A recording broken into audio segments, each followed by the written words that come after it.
అందరికీ నమస్కారం అండి. ఈరోజు రొయ్యల వేపుడు అనేది చూపించబోతున్నాను. ఈ రొయ్యల వేపుడుకి ఎర్రగడ్డలు, టమాటాలు ఏం అవసరం లేదు. రొయ్యలు, అల్లం వెల్లుల్లి పేస్టు, ఉప్పు, పసుపు, పచ్చిమిరపకాయలు పొడుగ్గా కట్ చేసుకోవాలి. కరివేపాకు వేసుకోవాలి. మూత పెట్టేసి ఉడికించుకోండి. రొయ్యలు ఎక్కువగా ఉడకకూడదు. ఎక్కువగా ఉడికితే రబ్బర్ లాగా అయిపోతుంది. నీళ్ళంతా ఇంకిపోయిన తర్వాత నెయ్యి ఉంటే నెయ్యి వేసుకోండి. నెయ్యి వేసుకుంటే చాలా టేస్టీగా ఉంటుంది. లేకపోతే నూనె వేసుకోండి. తర్వాత ఒకదాని తర్వాత ఒకటి స్పైసెస్ అనేది యాడ్ చేసుకోండి. ధనియాల పొడి, గరం మసాలా పొడి, జీలకర్ర పొడి, మిరియాల పొడి వేసుకునేసి బాగా కలబెట్టుకోండి. మీ దగ్గర జీడిపప్పు కానీ ఉంటే జీడిపప్పు కూడా నెయ్యిలో వేయించుకునేసి దాన్ని కూడా దీంట్లో వేసేసుకోండి. చాలా అంటే చాలా బాగుంటుంది.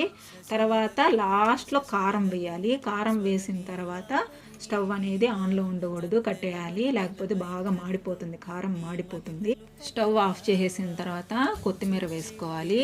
కొత్తిమీర వేసుకునేసి నిమ్మరసం, లాస్ట్లో నిమ్మరసం అలా పిండుకునేసి దీన్ని చిన్న బౌల్లోకి తీసేసుకున్నానండి. కావాలంటే దాంట్లోనే అన్నం కూడా వేసుకునేసి ఆ బాండల్లో ఆ రొయ్యలు అలాగే ఉండగానే అన్నం కూడా వేసుకునేసి మసాలా అన్నం, రొయ్యల మసాలా అన్నంలాగా తినొచ్చు. చాలా బాగుంటుంది. నేనైతే ఆ రొయ్యల్ని చిన్న గిన్నెలోకి తీసుకునేసాను. ఆ బాండల్లో మసాలా ఉంది కదా, అది ఎందుకు వేస్ట్ చేయాలా, అందుకని చెప్పేసి అన్నం కూడా బాండల్లో వేసుకునేసి అలా మసాలా అంతా కూడా కలుపుకున్నాను. తర్వాత మునక్కాయ పప్పుల్స్ ఉంది, ఓన్లీ పప్పుల్స్ మాత్రమే పోసుకునేసి మళ్ళీ స్టవ్ ఆన్ చేసి అలాగా కలుపుకున్నానండి, వేడి మీద తిందామని చెప్పేసి. తర్వాత దాన్ని వేడి వేడి అన్నాన్ని కంచంలోకి తీసుకునేసి ఒక పక్క రొయ్యల వేపుడు, ఒక పక్క పప్పుల్స్ అన్నం. నాకు చెప్తుంటే నోట్లో నీళ్లు ఊరుతూ ఉన్నాయి. చాలా టేస్టీగా ఉందండి, నిజంగా చాలా అంటే చాలా బాగుంది. ఉట్టి రొయ్యల వేపుడు కూడా తినేయచ్చు.